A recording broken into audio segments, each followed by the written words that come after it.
Sob, pernah dengar istilah induk dan anak asuh? Ini merujuk pada individu yang mengasuh anak yang bukan keturunannya sendiri. Kami pernah melihat perilaku ini pada monyet ekor panjang bernama Uyan, Atu, dan Subagio. Yuk dengar cerita lengkapnya dari salah satu perawat satwa kami.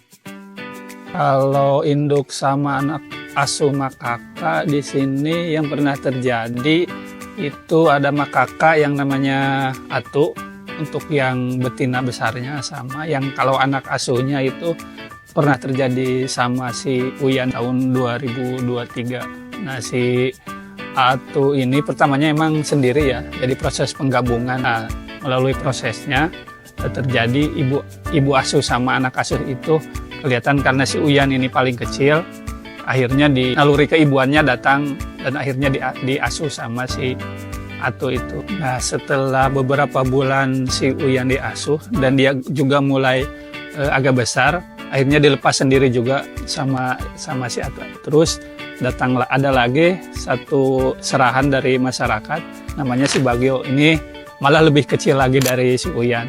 Nah, prosesnya ini sebenarnya nggak langsung kita kasih ke si Atu ya, kita rawat dulu karena dia masih menyusui. Sama kiper dikasih susu kapsa. Akhirnya setelah dia agak gede sedikit, udah nggak nyusul lah, udah bisa makan buah, baru kita rencanain buat digabung sama si Atu itu.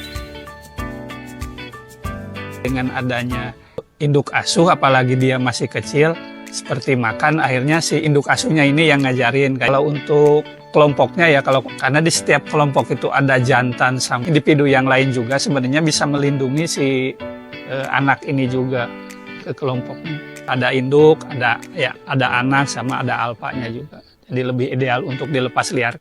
Nah, setelah udah proses pengangkatan anak ini udah mulai bisa survive lah istilahnya, udah masuk kandidat rilis juga, kita bagi kelompok lagi karena beberapa kelompok dewasanya terjadi perebutan alfanya ya atau dominannya. Setelah tadi dipisah, mereka jadi kelompok, akhirnya mereka dilepas liarkan di TNPBS di Lampung. Perilaku induk monyet merawat sesama spesiesnya ini mengungkapkan solidaritas komunal yang kuat. Ayo kita bantu kelestariannya dengan melindungi habitat alami mereka dan mendukung inisiatif konservasi lainnya. Mana itu, Bea?